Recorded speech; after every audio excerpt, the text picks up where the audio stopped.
You're listening to the Angry Marks Podcast Network. Ladies and gentlemen, welcome to the Wrestling Nerdcast on the Angry Marks Podcast Network with your host, Will Huckabee and Mika Villas. Welcome once again, ladies and gentlemen. This is the Wrestling Nerdcast. It's time to have some fun, I guess. I don't know. Anyway, as usual, this is a crowdsourced funded podcast, whatever. That means, hey, people, send us some money. Be sure to check out our Patreon at patreon.com/Wrestling Nerdcast. If you like what we do, if you like us, talking to our guests and chopping it up and bringing you a different side of professional wrestling. As usual, this show is on the AngryMarks Podcast Network. A huge shout out to our sponsors, Indie Customs, for all of your wrestling and non-wrestling related merchandise. They have some really cool shirts and hats and stickers and coffee mugs. And cups, and Mika can tell you about the cups because, she usually is drinking her Himalayan spring water blessed by Tibetan monks out of one of her Indie Customs cups. Anyway, after you do all that, go over there and check out our friends at Pro Wrestling World for all of your pro wrestling gossip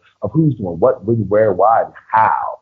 And, if by chance you're doing way too much social media and you probably get a virus or your stuff is just going slow, or maybe you have some things like you're a professional wrestler and you have some matches that you want to store until you can load them up at a later time. Talk to our friends at Behavior Driven. That's right, ladies and gentlemen. I use them every single week. I'm very lucky. My girlfriend records my matches, and then I can send them over to Behavior Driven, and they store them. They have unlimited amounts of storage. I've been using their services for well over a year, and they're well worth the money. Trust and believe that. Anyway, I'm your host, the AIWF World Heavyweight Champion, the World Wrestling Grand Prix Champion, the National Syndicate Wrestling Heavyweight Champion, the Disrespectful Intellectual, the Morning Star, the Mid-Atlantic Bully, the Incredible Will Huckabee. And I'm joined by my guest. You know her. Some of you love her. Some of you really, really love her. She is one half of the world's cutest commentary team. She's the voice of Atlanta Wrestling Entertainment and Lucha Atlanta, and a couple of other promotions that you may or may not have heard of. She is the lover of waffles, the voice of the speech impediment. She is the receiver of all things unsolicited. Miss Hashtag What That Mouth Do. Mrs. Buy Me Tacos, a.k.a. Chicago Win, Mika Villas. Mika, what's going on, girl? Coming down off of that wrestling weekend high, there is nothing like being at a great show, having a great weekend, and kind of even out, getting ready for the next one. So much driving this weekend. I know what we're both going to talk about, but I'm just going to tell you. Wednesday, I was in Princeton, West Virginia, for the camp show. I had a great time as usual. It's a yearly camp show. I do it all the time for adults with special needs. Friday, I was in Greensboro, North Carolina. Saturday was in Buffalo, New York, and then from Buffalo, New York, drove straight through the night to Atlanta, Georgia for Atlanta Wrestling Entertainment. Where luckily I got my Botchamania debut, my Botchamania moment. But we can talk about that. We don't really have to talk about my Botchamania moment, Mika. We just talk about how we don't. Yeah. I mean, Friday there was a show, a new promotion or a new experience here in Atlanta, Muse experience. I thought that was Saturday. I said Saturday. You said Friday. Oh, I'm sorry. Saturday. I'm sorry. I didn't want you to be the only one who botched this weekend, So Saturday, I saw some great talent there. Priscilla Kelly was back in Atlanta for a short moment. She had a match. There was Aja Pereira, friend of the show. Saw the Gymnasty Boys. How was the crowd? It's a new promotion. There is a lot of people. I think we're kind of waiting to see what happened and what's going to happen in the future. So I know there was for political reasons. I shall plead the Fifth Amendment on grounds that I like everybody and I'm Switzerland. But anyway, great show. Great show, and I look forward to seeing what other offerings they come forward with. But the Lord's Day, Sunday, that was the day where everything happened. That was good, bad, and you almost died. It was amazing. Good, bad, and the botch. Can I go ahead and say that Sunday was probably eerily horrible, and I should have known something bad was going to happen. First of all, before we even finish this whole discussion, rest in peace. Wrestling lost 4 really good gentlemen This and one day Sunday was the craziest. Yeah. It was just crazy. Brickhouse Brown did not kick out at 2 this time. Unfortunately, he passed away. WWE legend and Hall of Famer Nikolai Volkov. Brian Christopher Lawler, son of WWE Hall of Famer Jerry Lawler, passed away.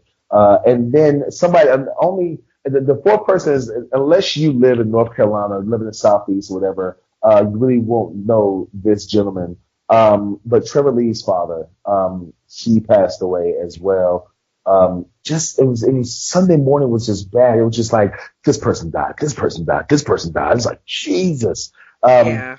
To a point where it felt like it was all like, you know how sometimes the internet has people, passing and the person's like, hello, I'm still here. When I heard like name after name drop, I just thought that this was like some hoax. Like, I'm like, somebody is just being an idiot on the internet. And unfortunately, that was just not the case. Very, very, very sobering, very, very sad to just hear all these gentlemen, lost their life, So our condolences and our prayers, our thoughts, and wishes of comfort as much as possible during this time frame for all of their family members and friends, and of course the fans who all share in these. The grief when you lose people of this nature. It's just so weird because I feel like we're getting to that point now where a lot of wrestlers that we grew up watching and stuff are getting to that age now where you have to start worrying about that type of stuff and getting those kind of reports. And it's no matter whether somebody's 70 or 700, it's still sad to hear about somebody that you love watching on TV, or in the case of Nikolai Volkov, somebody that you booed every week, passing away and stuff, man. And as a wrestler, being a part of the wrestling business, it's very sobering. It makes you stop, and appreciate what you have going on, the life that we're very fortunate to live, and the places that we're very fortunate to go to, and the lives that we're able to touch. So that was that. But then after that, there was me and my Botchamania moment, Mika. Even though I got the win, you can talk about my Botchamania moment all you want to. I've had people send me videos of that. Shout out to our friend Big O, who decided to post this on Instagram in slow motion. So first of all, let's hip our fans and listeners just in case. Sunday was Atlanta Wrestling Entertainment's Homegrown 18. This is one of our bigger shows of the year. We had 10 matches on the card. And my illustrious, well-decorated world champion co-host was in a match. A scramble match. There were 8 gentlemen total in the match. And the match was one of we call it our get your shit in match. Yes, we call it that's our nickname for it. But it's our match where at the end of the match, the winner can either we encourage the crowd to throw money into the ring. The winner either gets to keep the money or split it with his other, competitors. But during the match, everything kind of goes, no rules, what have you. So everybody's fighting on the outside except for you. Yours truly, yes. You are in the ring and you do something, and I see the stupid look in your eye as I'm sitting in commentary, and I go, no, he will not. He shall not. He will. But you will. You did will. Why, will, why? Okay, so ladies and gentlemen, I went for a tope con hilo. I jumped way too close to the ropes. I will admit that. I was way too close to the ropes to go for the dive. I should have been about a foot or two back further than where I initiated the jump. And 2, I took such a I misstep, but you know how you take a hard step where like you miss a step, but you don't really miss the step, so it's like a hard step or whatever. So I took a hard step on my jump off the foot that I usually jump off, which is my right leg, and my leg kind of buckled at the same time I was going forward, and so it was just like the perfect storm of botchamanias. So I just kind of like rolled over the top, hit my head and shoulders on the apron, and it's like bam, and like. I remember once I landed and I'm just sitting up there and everybody else has fell and I'm just like sitting on the apron like, oh God, this is so bad. A, and B, like my leg, like my knee is killing me. But the good thing about it, the thing about it is, Mika, that nobody talked about my lucha spot earlier in the show, besides our friend the captain. Nobody talked about your friend, not my friend. But go ahead. Well, my friend the captain. Nobody talked about my lucha spot where I walked the ropes and then did the hurricanrana, and nobody talked about that amazing finish of the match. Everybody wanted to talk about Huckabee fucking almost dying. Okay, seriously, I'm first and foremost. All jokes aside, I know we trade pot shots back and forth. I'm happy that you are not injured because, again, as the slow motion replay will show, you took a nasty bump head and shoulders against the corner of the apron right there as you went over. So from where I sat, I was like, crap. So when you got back up and you kept moving, I was like, all right, he's good. He's not dead. First and foremost. Secondly, how is he not dead? Do you remember our conversation after the show? Yes, I do. Yes, I do. And I'm going to tell you like this. Please, no. Please recap what I said to you after. So because again, basically, ladies and gentlemen, Mika told me I'm too fat and too old to be doing stuff like that. And she told me that she cared about me. This was an adult show, and I was clearly drunk. I mean, I was right about the fat and old, but the caring, nah. I will say that there was some amazing matches. Hands and shoulders. Besides the main event, Effie you don't have shoulders anymore. You just fucked your shoulders up during your botch. But go ahead. I'm sorry. Besides the main event, Effie versus Ashton Starr. Ladies and gentlemen, you got to see that match. You got to see these two guys face each other. Like, probably my personal favorite match of the night was Effie versus Ashton Starr. Those guys was right after us, and they killed it. The ladies match was very well. Like I said, the main event, the Carnies versus the Workhorse was really damn it good. And just every match, everybody really stood out. Everybody really brought their A game and stuff, man.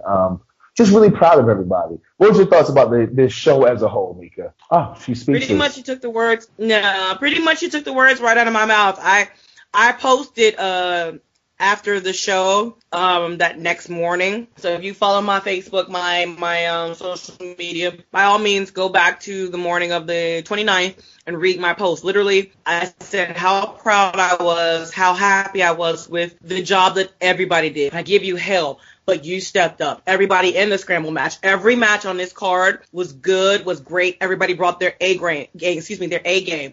We had Zeta Zane of Mae Young Classic fame. We had Harlow O'Hara, who's been killing it everywhere. This is the first time that she's been in AWE in the ring, but she set up the ring for us before. She's come home to Atlanta to try to stake her claim. Everybody, from the people from Florida, the Fabulous Fitness, the guys and girls from North Carolina, everybody did such a wonderful job. And it's not just the people in the ring, the people behind the scenes, people who weren't booked on the card. Everybody who's ever stepped foot into Atlanta Wrestling Entertainment, be it fan, be it worker, be it somebody who's shared a post who's never been to the show, they led us to where we were and where we're going to go in the future. So and let me go ahead and say that for people who are like who are going around and I know you get the messages too. People who are like, oh, can you get me booked at AWE? Can you get me booked at Atlanta Wrestling Entertainment? That one gentleman that was the smallest guy in that scramble match, wearing the all black that came out with the mirror. He's from Virginia, the coastal area of Virginia. But I met him at Capitol Wrestling in New Jersey a couple of weeks ago, and he had been asking me about how to get booked at Atlanta Wrestling Entertainment. And I was like, hey man, just show up, help set up. If there's a spot open, I'll see what I can do. And sure enough, the spot opened up, and he got to the show. So that just goes to show, like, showing up at AWE works. I can tell you from a booking perspective that I know that it goes a long way when you show up to a show, when you help out, when you show up with the best intentions, good things happen. We see your effort. Like, I can tell you that there are so many people, yes, that reach out, that give video, that send messages and what have you. But I don't care how good you are in the ring, how many promos and followers and social media. Yes, that's important to a certain degree. But if you are not here or at a show beforehand, setting up, tearing down, you don't want to be in the ring. You don't want to be in this business because you're not doing anything and everything to basically set the table for yourself. I see effort. I appreciate effort, and I know that going forward, especially in Atlanta Wrestling Entertainment, the management committee is looking for those types of people. That's passion. That's dedication. And you know that, and you know that because, ladies and gentlemen, Mika is now the new social media director for Atlanta Wrestling Entertainment. So definitely get all up in them DMs, baby. By all means, I am taking all inquiries. That is perfectly fine. That is another aspect of my new duties here. But understand, guys, that I run businesses professionally. So this is what I do. I am a wrestling, I've said this before, I am a fan first and foremost. I'm a fan in front of the scenes and behind the scenes. I've been studying and learning from a lot of people. If you're smart and you've listened to me and you follow my social media and you've seen my trips, you'll understand that I have a great lot of teachers, so to speak, and people who, that I've been, I'm able to, learn from. So don't take what the girl says and go, she's just a chick. She's never taken a bump before. She doesn't know anything. Hey guys. I just hope now that everybody knows that you're like the social media person at Atlanta Wrestling Entertainment, they really start getting your DMs. But before we, I bet you I lose dick pics now. I bet you do too. I bet you was like, oh my God, I can't believe I sent her a dick pic.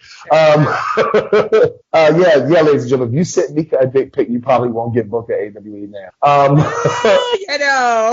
Sexual harassment aside, but hey. Before we go to a commercial, come back with tonight's guest. I also want to say congratulations to our friend, former guest of the show, Priscilla Kelly, for being named as a challenger, participant, a competitor in this year's Mae Young Classic. Huge shout outs to you, Priscilla Kelly. Wishing you the best of luck. Can't wait to see who else that we know will be in the Mae Young Classic. I got a couple of ideas. I had to do my due diligence. We know a couple girls, like Lacey Lane as well was named too. We did try to get her on this show before, now. It's almost impossible. Yeah, pretty much. But we did our efforts, guys and girls.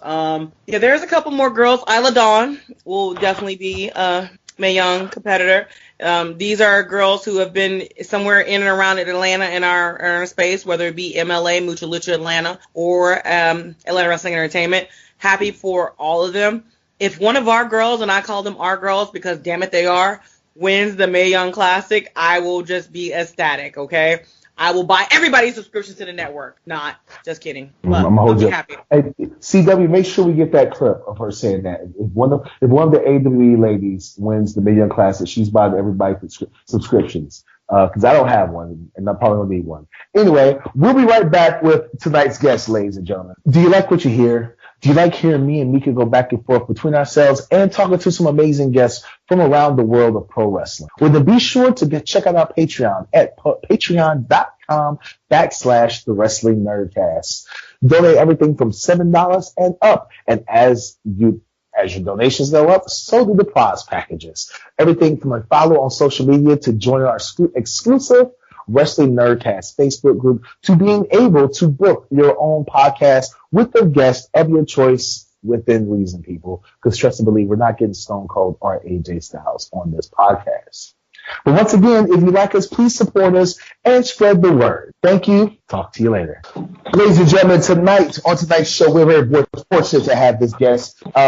Unless you've been living under a rock and you have zero social media, when I say zero social media, I mean you don't have Facebook, you don't have Twitter, you don't have Instagram, you don't have Snapchat, whatever the case may be. That's the only way you have ever heard of or seen tonight's guest. This guy is everywhere, doing everything, and he looks like $1 million.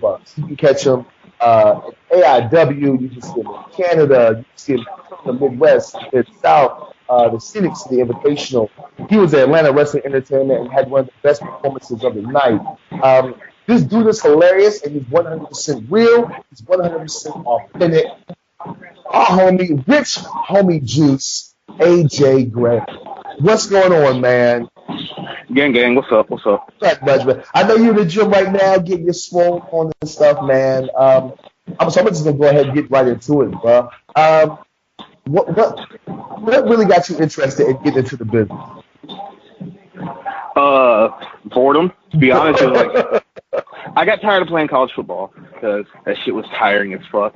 Then I started powerlifting. I'm like, man, I don't want to keep paying to go powerlifting meets. I ain't got no sponsors. It's just whack. So I was like, what else do I want to do in my life? So I just started thinking of things like wanted to do as a kid. I was like, all right, I can't go to the MLB because I ain't no fucking baseball. I ain't King Griffey Jr. No matter how much I want to think I am, I ain't. I can't go to the NBA because I'm like 5'10". I suck at basketball. I really do. Yeah, dog, 5'10". I tell ladies I'm 5'11" and 6 foot with 10s on. Well, I'm everybody's 6 foot with 10s on, so that's all that matters. Yeah, look, good points. Everybody's 6 feet with Tim's on. But yeah, like, I ain't going to the NBA. I'm trash at basketball, so like, what else do I want to do in my life? And I thought, I want to be a professional wrestler. So went and found a school. My first one, well, I only went to one school. My first trainer, no offense, Tim, I'm not going to name drop, but I really didn't learn it. But that's how I got my start. So who ended up teaching you? Who ended up teaching me about professional wrestling? Yes. Colin Blaney. Really? Yep. Wow. He had moved down to Dyersburg, Tennessee, and that's where I was training at. So pretty much any and everything I know about wrestling is from him. Well, also it's from other people sprinkled in, but like to begin with, it was him. All 100%. Let's say because I met you with the Midwest car stuff, and Kerry Awful and Nick Iggy kind of introduced me to Rich Homie Juice and stuff, and then you came to Atlanta Wrestling Entertainment. But by the time you got there, I already knew who you were and what you were about and stuff, man. So you guys, I like to think that you got some really good mentors. So you already knew I wasn't shit before I came down to Atlanta. Nah, I ain't gonna say you weren't shit. You're better than Brad Cash. Oh, I ain't shit. Well, that ain't much saying right there. Well, I hate Brad Cash. Who'd you play college football for? What position did you play? Austin Peay State University. At my freshman year, I played linebacker. In my sophomore year, I played linebacker and fullback/tailback. And after that, I was like, I'm done. So I could have transferred to UT Martin. I already had a scholarship to do that and everything. I'm like, man, I'm tired of spending all day, every day about football. I was real burnt out on it. And then you started powerlifting. So because I don't really know a lot about powerlifting besides like strongman contests and stuff. At what weight did you compete? And I guess what were some of your best lifts and stuff? Wait, what'd you say? I said, at what weight did you compete at when you were powerlifting? And I guess what was your personal record? 242. You weighed at 242? Yeah. Jesus, man. How much do you weigh right now? I'm probably sitting around 246. See, you might like. I understand you say like you're very thick chested and stuff. You're very thick. Not so much wide, but I was saying you don't seem like you're 245, man. Yeah, it's because I got big legs and I'm smaller to the ground. Jesus Christ. Well, Mika has big legs too, but she definitely can't lift nowhere as near as much as you can. You know what I can lift. I don't think you're squatting 650. Sorry. Are you squatting 650, Mika? Have you seen some of the dudes that come after me? Yeah, I might be squatting 350, 650, whatever. 650 is a lot. Big difference between that and 350. I'm sorry. I can't even hate right here. We're just keeping it real. But what was some of your personal records? You say you squatting 650. What about bench and deadlift? Bench 415, deadlift 650. So you deadlift just as much as you squat. Yeah. Is that a good thing or is that I don't know. Like I said, I know absolutely nothing about the powerlifting world besides they lift a lot of heavy shit. I mean, it's fine, but if I want to compete like professionally and get sponsored by supplement companies and stuff, I would need to be around like 785, 800 on both squat and deadlift. Oh, Jesus Christ. So, do you use like I guess you say I do know a little bit. Like, do you use like the shirts, like the bench press shirts? No, not at all. So not at all. All this is raw. Oh, yeah. Shit. The only thing I use is knee wraps. Yeah, knee wraps and a belt. That's it. I'm saying, like, so if you was wearing like the squat, whatever, suit and the bench press, how much would that add on to your squat and deadlift and everything? Well, a bench shirt, I can tell you that right now. I suck in a bench shirt. I can't use a bench shirt to save my life. Now, if I had a slingshot, I could probably get close to 500. Jesus. I've never used a squat suit in my life. I don't want to use one because it's going to lie to me. So I have no, logical reason to use one. Well, you're, to be truthful, like I said, you don't seem 245. But to be, I guess to the average person, 245 is huge in the regular world outside of wrestling. Even in wrestling, that's huge. You're super agile, man. Like, you move like a cruiserweight. Have you always just been that agile when you were a kid and stuff? Yeah, I mean, like, that's one thing that used to help me in football. Like, I was a short linebacker. I was shorter than all my teammates. But coming into college, I ran a 4.49 40 laser. So, I mean, speed helps a lot. Speed kills, and that's like a real statement. If you're fast, you can do anything you want to. Please say that again for my co-host. She knows nothing about that. Yo, I'm not throwing shots to anybody right now. You might be, I'm not. I'm throwing shots at my co-host. That's what we do here. That's what we do here at the Wrestling Nerdcast, man. We have fun. You know what I'm saying? If you want to call somebody out, call somebody out. I'm talking shit about Jerry Lawler on the spot. That's what you would anyway, let's get back to wrestling. Okay? You were saying about college. What was your first match? Do you remember your first match? Yes, I do. It was in the back of a thrift store in front of 75 people against a guy named Brandon White. How'd you do? Absolutely awful. But the great thing about being athletic and looking good, it really didn't get that bad of a judgment. Even though if I look back and watch it now, I'll be like, what the fuck was I doing? I didn't know any better. Yeah, I tried never to go back and watch my old matches. Anything older than like 2-3 years ago, I tried not to go back and watch, man, because I'm just like, I'll watch it now. It's like, oh, why was I doing that? Like, oh, I should have did that instead. Like, Jesus. To be honest, I won't watch anything I do in general. Really? Because you have, listen, I've seen some gifts and I've seen some of the things that you've done and stuff, man. And it almost seems like, obviously you can tell that you're a natural athlete.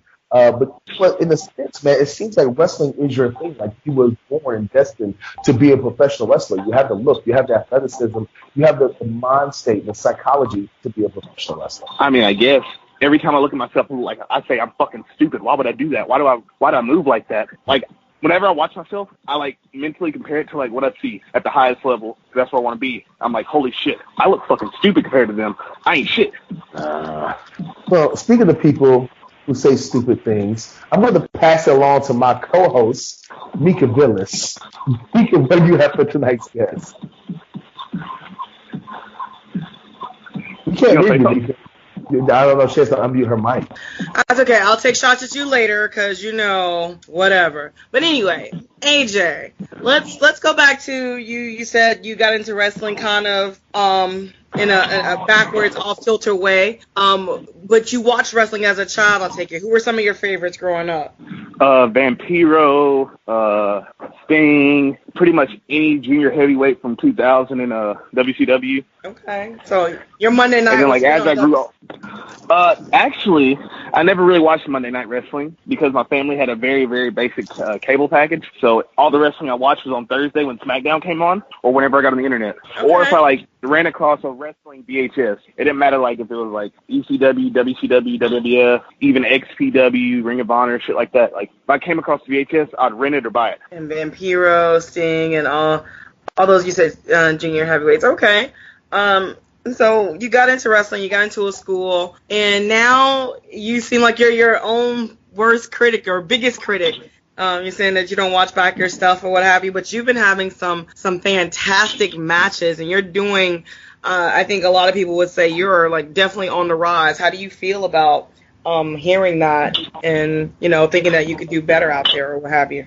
To be honest, I think people are absolutely insane when they say I'm a good wrestler because I know how basic my stuff is, and they're like, oh, my God, it's so good. I'm like, bro, you must not watch the wrestler card because most of these guys out here are better than me. Wow. Why are you so hard on yourself? I mean, people, especially nowadays, they're smarter than, back in the day. And if they see you, and you are impressive. I've seen you a bunch of places, and yeah, you're deceptively fast for somebody your size. And the things that you do are pretty innovative because you don't see, most people doing what you do. That's just amazing. Well, the reason why you don't see most people doing what I do is because I just watch old 90s wrestling now, and I just steal everything from them. Just said, that looks good, I'm gonna do it. Speaking of old 90s. No, it's not even like that. It's like, oh, that looks good, and I haven't seen anybody else on any show I've been on do it, so I'm gonna do it now. That's Hey, it looks great, and sometimes it's not about reinventing the wheel, it's just making it your own. So I'm good with that. You talk about old 90s wrestling. I want to bring up something that I know you got coming up with a wrestler who is definitely popular back in the day there. How do you feel you're getting ready to step into the ring with Too Cool Scorpio? And that's definitely a name out there that people recognize and know. Well, that's like that's one match like I've been wanting since I started, because I literally just go watch his old matches and just do things he did. Like, a lot of my stuff is exactly move him. So I'm just like, holy shit, I'm pretty much wrestling my hero right now. I don't really know how to react about it. It still hasn't set in that I'm legit wrestling the guy that has molded me, even though I've never met him, never talked to him before. But, like, literally my entire style has been, like, molded around him, because he was, like, in the same situation. Like, he was a bigger guy but had, like, ungodly athleticism. I mean, even like, if you put it, like 91 to go Scorpio in now, he's still, like, light years ahead of people, because, like, everything he did then was inventing the wheel. Everything he would do now would still be inventing the wheel, because it's absolutely fucking insane. So I take it that you're nervous, but I take it you're going to go out in there and try to kick this man's ass, right? I mean, you're not going to hold back because he's your idol? No, I'm not holding back anything, because I've really got to the point where I'm just like, all right, I'm throwing everything at the wall now. If it sticks, it sticks. If it doesn't, it doesn't. But if I don't try it, I won't know. So, like, that's how I am, like, almost with well, actually, it's not almost. It's with every match. It's like, all right, what can I do to just, like, be remembered? So I just throw everything at the wall and hope something gets remembered. Is there anybody else on your dream match list? Eddie Kingston. Ooh. Eddie Kingston and Homicide. Ooh. That's a hell of a 3 list right there. Too Cool Scorpio, Eddie Kingston, and Homicide. Wow. Yeah, I can't go back in time, unfortunately, so I won't ever get a chance to, like, even, like, dream about wrestling, like, Misawa, God rest his soul, or, like, Kobashi, or, like, Kawada, or, like, Stan Hansen, or, like, Dr. Death, God rest his soul, too. I won't ever get a chance to, like, wrestle them, which sucks, but still, I watch them all the time because they're fucking awesome. Everything they did was awesome. Their entire, just, like, from the moment they, like, walked through a curtain or walked through from backstage, you looked at them and you're like, okay, this is a real fucking ass kicker right here. He's going to kick somebody's ass tonight. So that is there's no taking away from that. That is absolutely positively true. But so you've got like a couple people who are still around in here that you definitely can have some awesome dream matches with. To date, who do you feel has brought out the best in you in the ring? It's no comparison. I wrestled ACH, I think, 2 weeks ago, and easily it was the best match I ever had in my life. Where was that at? And so if anybody's checking it out and wants to look at it. Glory Pro. You can go watch it on Fight TV. It's $9.99. It's completely worth it, because there's also a Myron Reed versus Jake Parnell, Jake Something versus Kurt Stallion for the Crown of Glory. The Jollyville Spuckets are on the card. No New Friends with Kevin Lee Davidson and Mike Outlaw versus the Regal Twins. It's a sick-ass scramble on there. It's Aaron Solo versus Danny Adams. Yeah, his card's fucking stacked. Jake Snake Roberts was there. Yeah, the card was fucking yoked. Just, like, from top to bottom was awesome. Yoked. Speaking of somebody who needs to get egg yoked, I'll let you talk back to Huckabee there. I'm sorry. Boo. First of all, AJ, she doesn't even know. When you said that card was yoked, Mika had no idea what the hell you was talking about. Okay, I used context. I used context clues. I understood. It was like stacked, like amazing, great, good, off the chain. Look. So AJ, I'm gonna go ahead. Let's talk about AJ the man. Because first of all, your Twitter handle is Rich Homie Juice. Why that Twitter handle? Because I had it in high school and it stuck. All right, because like my nickname in high school was Juice, because I was like fucking around in the locker room one day and we all made up nicknames for ourselves, and it stuck somehow and people called me Juice. So I'm like, all right, cool. Let me just throw a bunch of different words with Juice. So I was like going through different Twitter handles, see which one actually was like kind of funny. And then Rich Homie Quan was like, I ain't gonna lie, he was hype as shit back in like 2011, 2012. So I was like, all right, Rich Homie Juice, that'll work. Yeah, he was. I don't know what you've been listening to. Shit. You say what you want to about him, but shit. I'm old. I'm just now starting to get to that whole YBN culture and stuff. You know what I'm saying? Like, I didn't listen to like Tentacion until like he passed away. So I'm behind the curve, man. I'm old. Okay, I'll go ahead and admit it. I'm old. I'm from the era of like Jeezy and Pop and Yeah, you're about 10 years in the past. But anyway, yeah, Rich Homie Juice was popping like in 2012. He was popping in 2012. I was like, Rich Homie Juice, fuck it. Let me put it on there. Let's see if it's fixed. I just never changed. I never changed it ever since. And then, like, well, I'll tell you what, people man. in college, like, wait, what? Go ahead, finish your statement. Nah, like, people in college would, like, see me at a party and be like, Rich Homie Juice. I'm like, bro, that's not my fucking name. My name's AJ. Don't call me by my Twitter handle. I hate that shit. Well, if you hate the Twitter handle, when you hate being called Rich Homie Juice, why don't you just change it, man? No, it's not that. It's not that. It's like I hate being called that in public because, like, yo, literally, that's not my name. You know my name. You ain't gonna call me by my Twitter handle. You're not gonna get any brownie points. I'm looking at you like you're stupid. Call me by my name. You know my name's AJ. Everyone knows my name's AJ. My name's been AJ my whole life. Just say, what's up, AJ? Don't say, what's up, Rich Homie Juice. It's corny as shit. I'm not gonna lie. I thought that the Twitter handle Rich Homie Juice was actually pretty creative, man. I was actually gonna start calling you that, but never mind now because I want you to punch. Yeah, don't do that. Don't do that. But speaking of your social media, man, that's why I brought that up. You don't have like you've only been in business for what 3-4 years, maybe. 3 years, just about. Yeah. But your presence, your social media presence, is just different for somebody with your experience. You speak, you come across on social media like you know exactly what you're talking about. You don't hold back. If you have an opinion about something, you definitely make it known. Have you ever gotten in trouble and gotten heat over what you may or may not have tweeted out? I mean, I'm sure I've had. I'm pretty sure I have, but I literally don't think anything to it. Because at the end of the day, like, if I, like, get mad at something you say online, you're real stupid about that. Like, especially with how I treat social media. I don't take it as, like, this serious, like, brand build. Like, real talk, like, there's no difference between AJ Gray the wrestler and AJ Gray the human being. I'm the same person I am in the ring as I am out the ring. So, like, if I see you tweet something, I'm not going to be like, oh, big macho thing. Like, man, cool, you said that. All right, let me go about my day. Because if I get hung up on everything everyone says, how am I going to focus on myself? And how am I going to focus on getting better with myself as a person or as a weightlifter, as a wrestler, if I'm hung up on every single word somebody says? And most of the time when go ahead. No, go ahead. I've been rambling. No. Ramble on. Wait, I was going to say, I will tell you, go ahead and ramble on. But the reason why I bring that up, man, is because there's a lot of things that you post. And I've seen when you've said, hey, I'm heading to Canada or I'm going here. There's opportunities. Who wants to get in the car? And a lot of times that's something that you hear from somebody who's been in the business 10, 15, 20 years. You're 3 years in and you're trying to help guys get on as well. And when the times come and stuff and nobody hops in the car, you're quick to call people out and talk shit and be like, oh, everybody says they want to be a wrestler. Everybody's talking about they want to do the drives. I had 3 seats open in the car and nobody jumped in. Don't ask me for any favors. And I personally love that about you, that you're not afraid to call people say they not work. Do you ever wait, what? Like, that was I got what you said, but it's like kind of like choppy a little bit. Oh, I'm sorry. Say like stuff like yeah, I love how you're not afraid to call people out about that. Have you been like that in college football, where you like that powerlifting?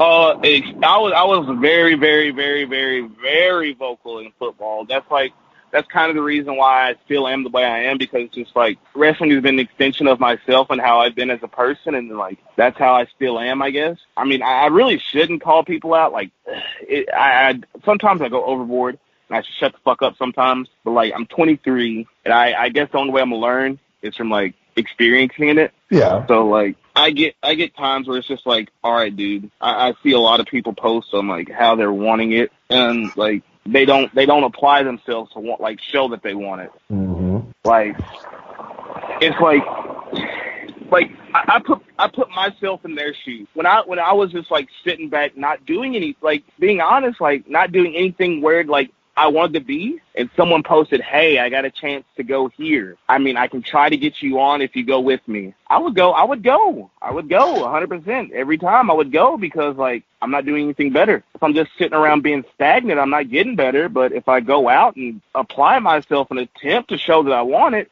I can, one, get better, And 2, I can show everyone else I'm trying to get better. I'm trying to learn. I'm trying to be better. And then, like, that's where you grow as a person. That's where you grow as a wrestler, is when you're taken out of your comfort zone and thrown into a wild card or thrown into, like, a situation where you've never been in before. And I tell you what, Mika, I'm going to go ahead and let you know right now. Like, when AJ was at AWE, I think he had just got back from Canada. Matter of fact, you and Kurt Stallion had just come back from Canada, I think, that weekend. Or y'all were on your way to Canada? Yeah, it was like close around that time. No, it was on the way back. Because I can tell you that exact weekend. It was Wednesday AWE, Thursday Nova, Friday AIW, Saturday Game Changer. And it would have been Sunday. I was going to go up to Beyond, but like funds ran low and I didn't have enough money to get home. And I was like 13 hours away from home. So I'm like, you know what? Let's make a real grown-up decision right here, not go because I want to get home somehow. Well, remember, Mika, I remember when I was like, hey, AJ, the next time you go to Canada, let me know like 2 weeks ahead of time, and I'll meet you somewhere and go with you. Yeah. Ask me how many times, Mika, he said, hey, Huck, I'm going to Canada. You want to go? I went back.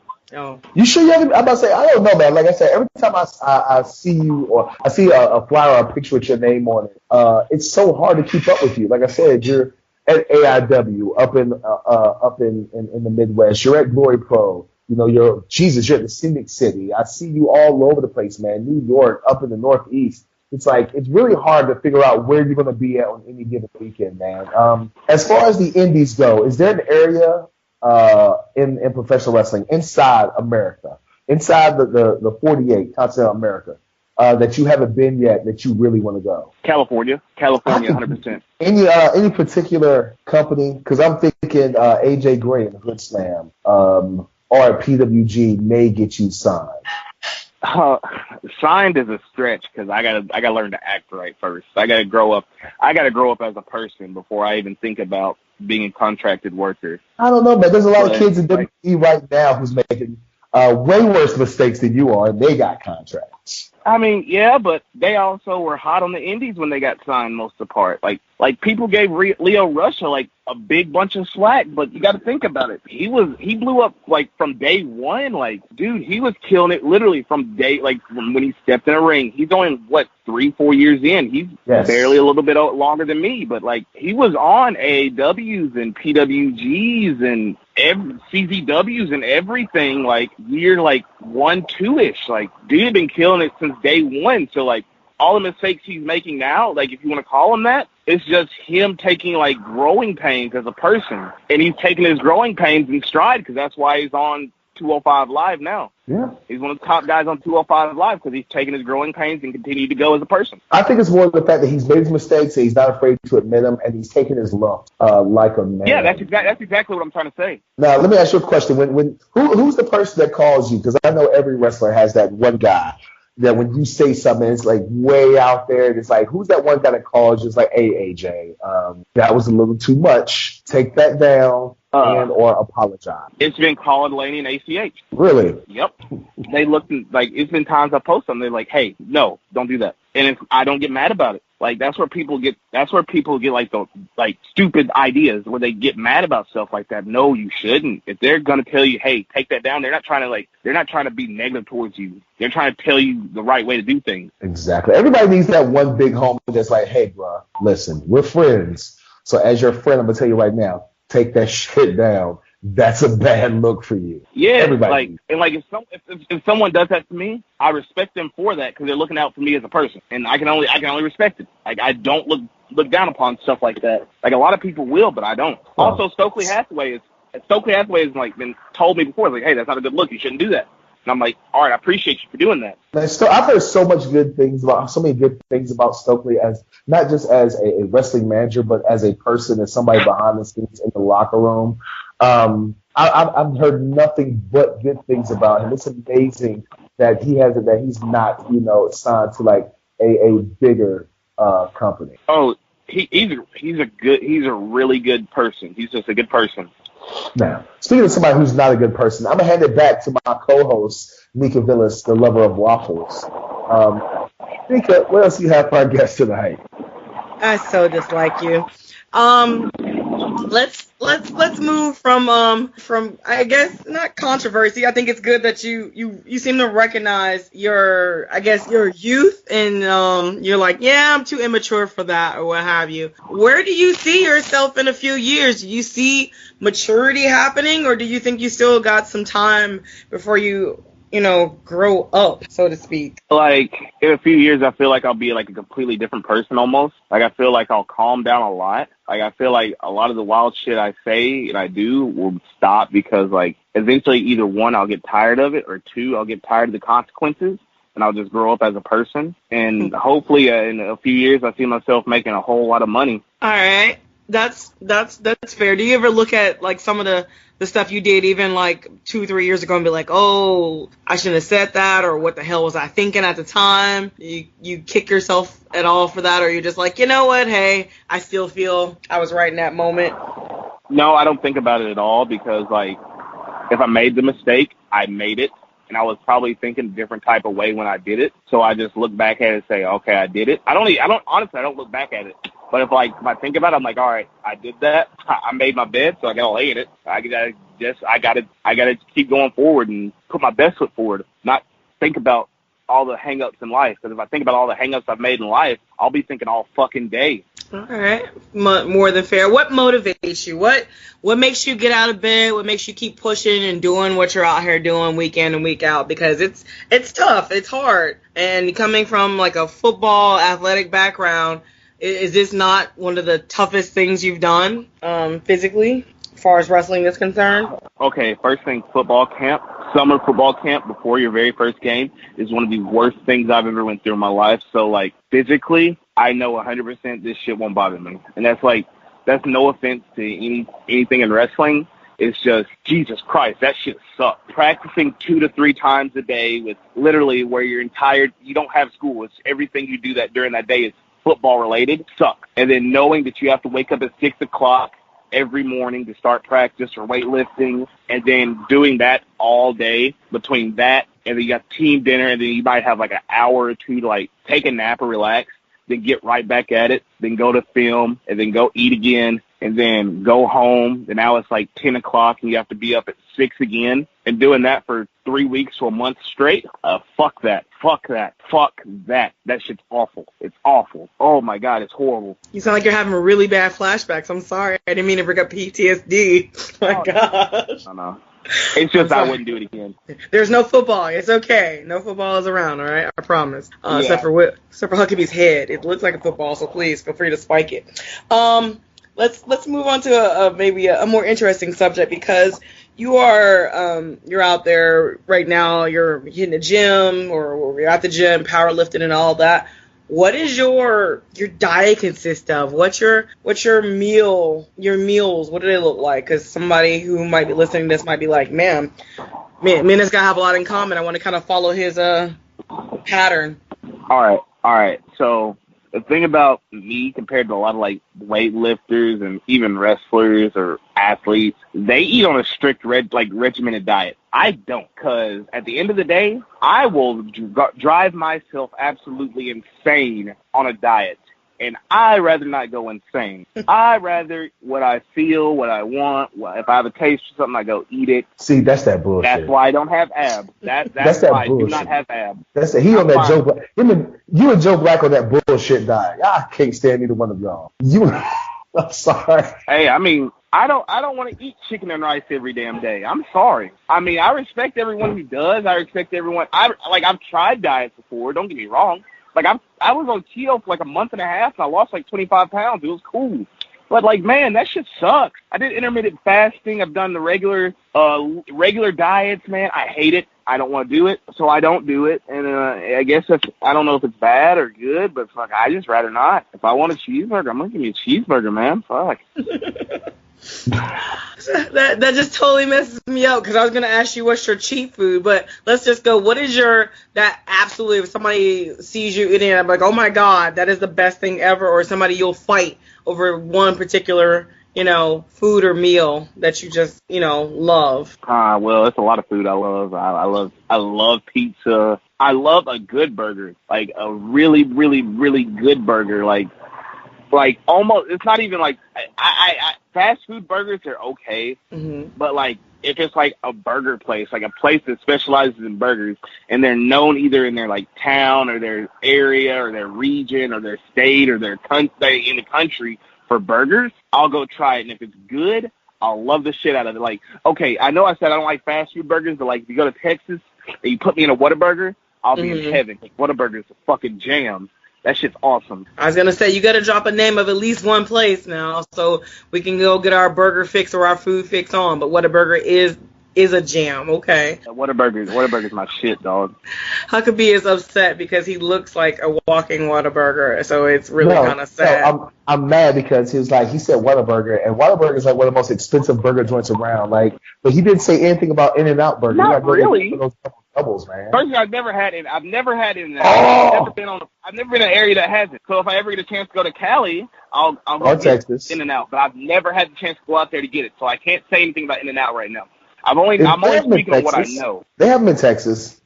And also in Texas they have Whataburger, and I wanted Whataburger way more than I wanted In-N-Out. You stop hating on that man. He spoke for his burger, okay? Speaking of speaking, I'm pretty sure you may or may not get this. I'm assuming you do. When people, you don't sound like you look. You look like you will just fuck some shit up, but you sound so nice and sweet. How many people are surprised when they get to talking to you and they're like, oh my gosh, you sound so adorable? Or is that just me? Okay. I've gotten that my whole life. Okay. Like every time I've ever met someone, like say I've met them online and then like they meet me in person or they call me on the phone, they'll be like, oh shit, bro, your voice is like completely different than what I thought. I'm like, yeah, I know. I can't help that. Like, I don't know what to say. Like the only time I sound intimidating is like when I'm really mad and my voice raises. Pretty much the stereotype black person you hear, that's exactly what I am when I get mad. But if I'm not mad, I'm just like a normal person. I'm like, whatever. Where did you grow up at? Lexington, Tennessee. Tennessee, okay. So you've got that nice country upbringing. That's cool. No. No. Not a nice country upbringing? No. I might have been born in a country town, but I did not get raised on a country upbringing. Fuck country culture. Fuck that. Fuck the country. Like, some people might like it, not me. If I had a choice to live in a city, I would every day of the week. Is it too quiet?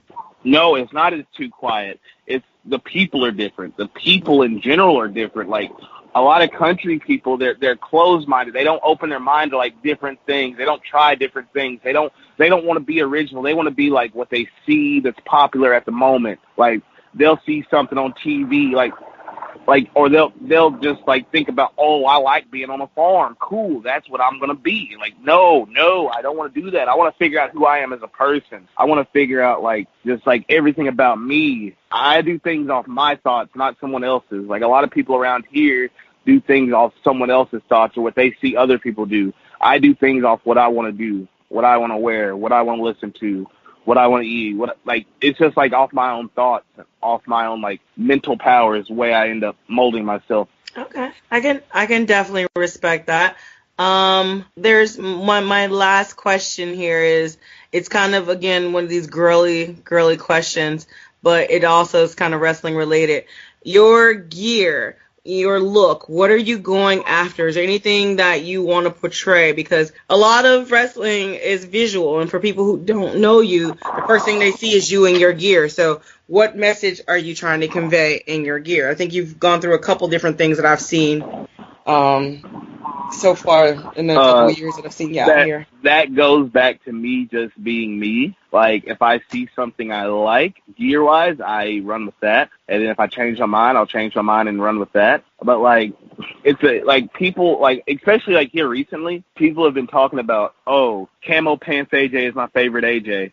I'm like, why? I'm the same person without camo pants just like I am in regular quote-unquote wrestling gear. Like, I only threw on camo pants because, like, one, I had, like, a big matchup. No, first time I did it was at AIW, Ain't Nothing But a Gangster Party, where the whole card was practically, like, it was like an ECW vibe, like, an in-prime ECW vibe. So I'm like, all right, if we're doing ECW stuff, I'm wearing camo pants, and it's nobody stopping me. There you go. So I wore camo pants, and, like, and they're like literally, I think I went out to the after party, and people were like, oh, man, dude, you look intimidating wearing camo pants. I'm like, cool. So, like, the next night I was at Black Label and I wore camo pants again because I was teaming with Mance Warner, and we're both two wild characters, so I'm like, I'm going to wear them again. And, like, people, like, were like, yeah, camo pants, yeah. And so the next time I wore them, I think it was, like, I was supposed give me a second. I was supposed to be wrestling Kurt Stallion, I believe.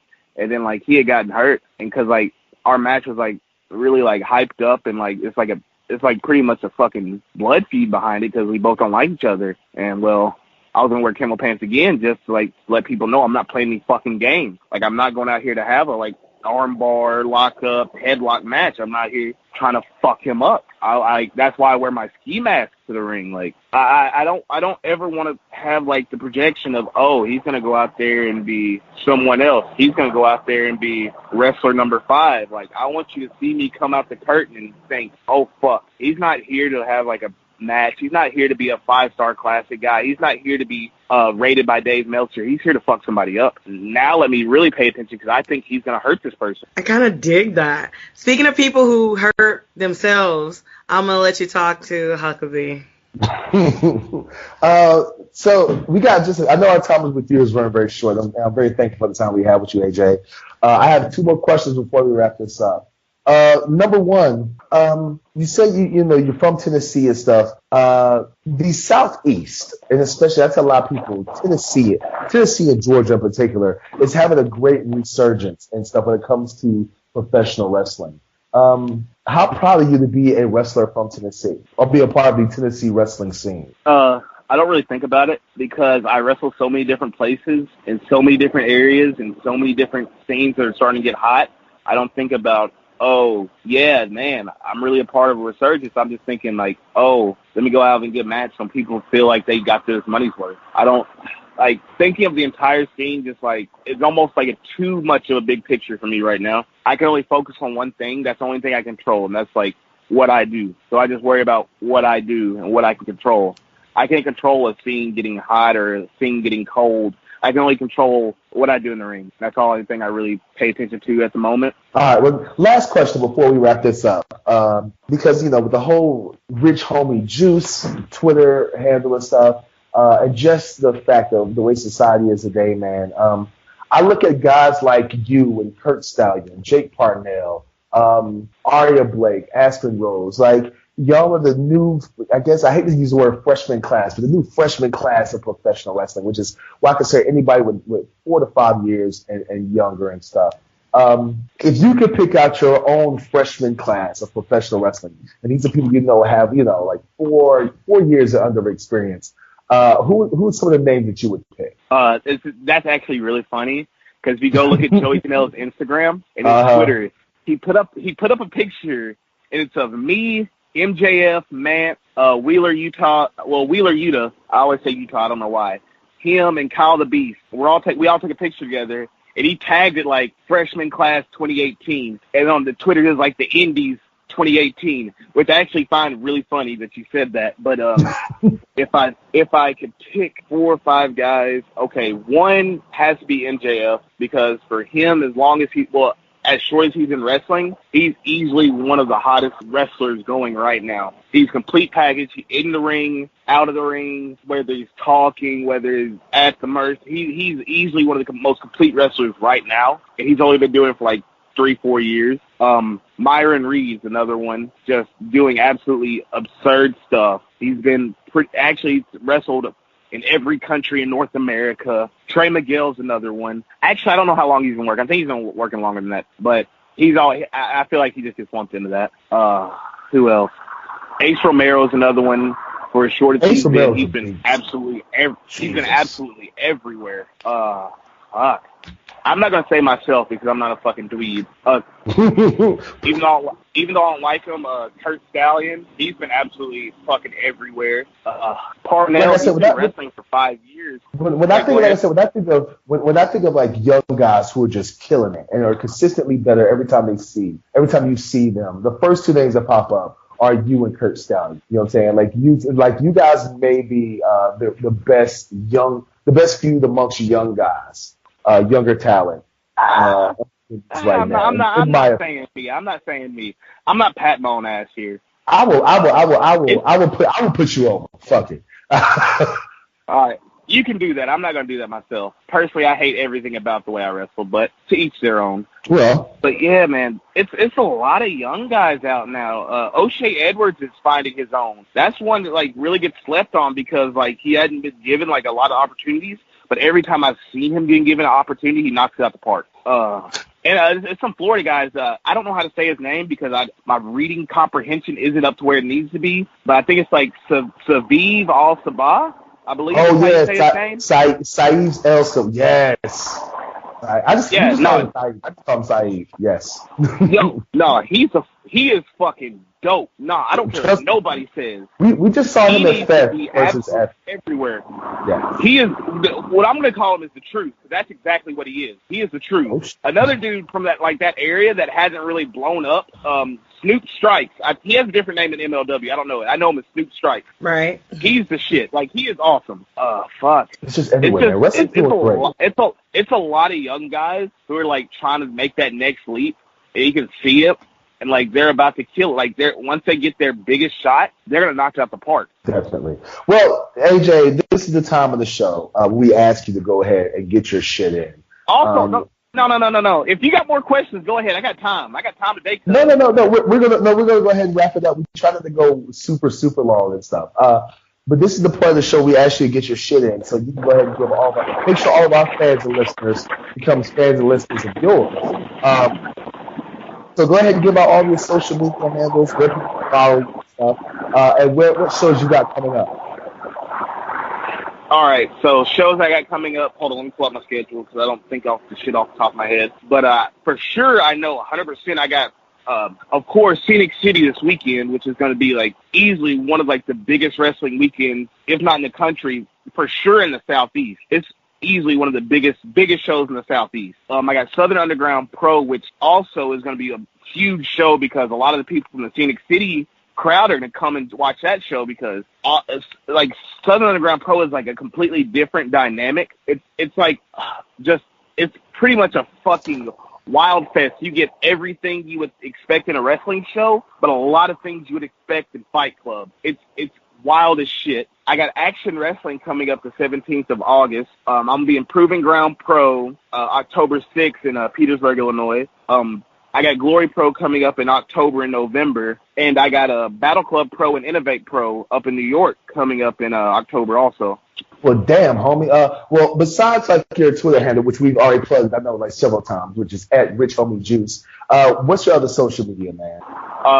Instagram, RichHomieJuice, because I don't want to think of multiple names. I'm not giving you my Facebook. I know you're going to want to add me on Facebook, but honestly, I don't post shit on there.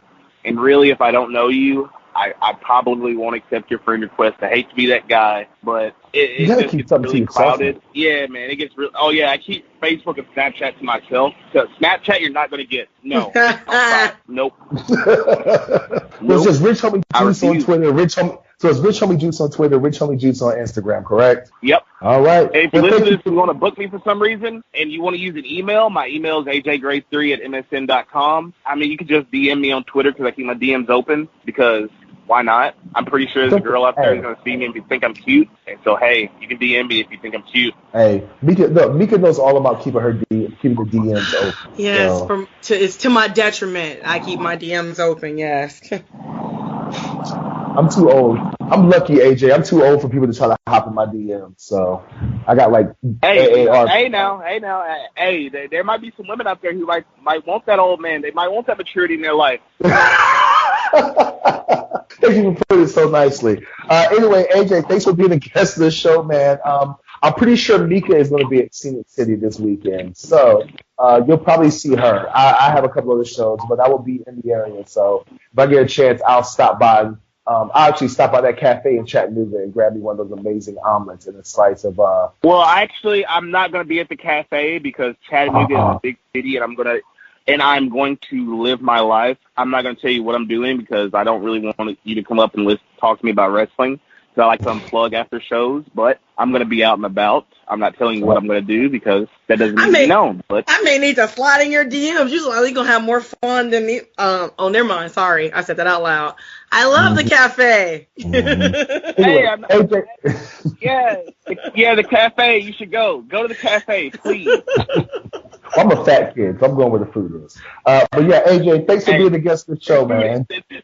Hold on. I'm sorry. There is food at plenty of bars that don't taste bad. I'm just going to leave it at that. Boom. Uh-oh. I have a feeling. And Tinder might be booming. I don't know. Tinder might be a hit tonight. Chattanooga after dark. Oh, yeah. Sounds like a podcast. AJ, thanks for being a guest of the show, man. We'll check you out later, all right? All right, man. All right, bye. Mika. Yes. Oh, AJ, AJ Gray, amazing young man, talented. Beats himself up a lot, but amazing young. Amazing. Not afraid to speak his mind. That is a good thing and a bad thing, I think, but at least he recognizes. I mean, they say that youth is wasted on the young, but I don't think that's the case for him.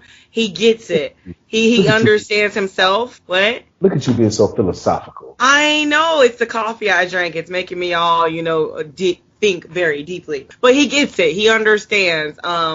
And he's that old, young, wise man. So I'm very interested to keeping an eye on his journey, his progress, and to see if in a few years that maturity or extra level of maturity, because there is maturity level there, but to see if that extra level of maturity kicks in and to see he's already so many places, just to watch and see how many doors and opportunities just open up and he kicks them down. Well, speaking of, we already talked about it. Where are you going to be at this weekend, Mika? Oh my gosh, you put me on the spot. Like, there's so much happening this weekend again. Phoenix City is happening August 3rd and 4th in the Chattanooga area. Sadi Daisy. I always screw this up, especially when I'm sober. High school, they're doing a benefit.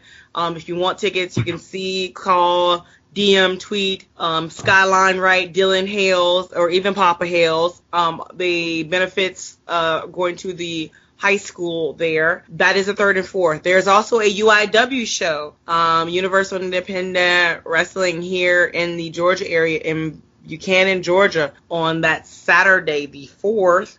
Adrian Armour will be taking on Chris Crunk. Adrian Armour has been the UIW heavyweight champion for over 740 some odd days. He beat you twice, if I recall correctly. Yes. To retain that title. Now he's taking on Chris Crunk. So, Fighting Dreamer. Yeah, the Fighting Dreamer. I am. Are you hitting up WWA for Thursday? I'm probably gonna try to hit up WWA for Thursday. There's a lot. I don't know how I'm gonna be at Phoenix City and Buchanan, Georgia. That's kind of not possible. It's going to be Friday. I'm gonna tell you where you should be at. Friday, you should be in Columbus, Georgia. Where in Columbus, Georgia? For who? Columbus, Georgia, National Syndicate Wrestling. I will be defending my first title defense for National Wrestling, the National Wrestling Syndicate Wrestling, NSW. I'm their heavyweight champion. So how'd that happen? Because I'm amazing, world champ, buddy. Don't trip. Yeah, who are you taking on? Carter Jackson, the former champion. He gets his little rematch. He's going to lose again. I will be there. Shane Marks, Brian Blaze. I don't know who else is in the card. I like Shane Marks. Shane Marks is amazing. We're in a stable together. Really? Yes. I just lost some like for Shane Marks. I might see if we can bring them up to AWE so I can have some people have my back against the hierarchy. Good luck with that. Bring in Jeter and Brian Blaze. What? Anyway, Thursday, you can check me out live on your Facebook Live, people. USA Championship Wrestling. Mika has checked the show out a couple of times. It's very cool. Studio taping. The entire show lasts an hour, ladies and gentlemen, but it's really, really cool. You can ask Mika. She'll tell you. I will tell you the truth. It is actually a really cool show. I like that. For people who like old school 80s wrestling, old school 70s, 80s studio taping wrestling, this is the show for you. So I'll be there Thursday, USA Championship Wrestling. Friday, like I said, Columbus, Georgia, National Syndicate Wrestling. Saturday, I will be all the way in Dunbar, West Virginia, defending my AIWF World Heavyweight Championship versus one Cauliflower Chase Brown for ICS Wrestling. And then Sunday, I'm off. I'm done. That's just 3 shows this week. Thank goodness. Taking it easy, huh? Yeah, taking it easy after this past weekend. Anyway, anything else, Mika? No, that's it for me. All right. Well, ladies and gentlemen, on behalf of our network, the AngryMarks Podcast Network, on behalf of all of our sponsors, Indie Customs, Behavior Driven, and Pro Wrestling World, on behalf of our amazing producer, CW, huge shout out to our tonight's guest, Rich Homie Juice, a.k.a. AJ Gray.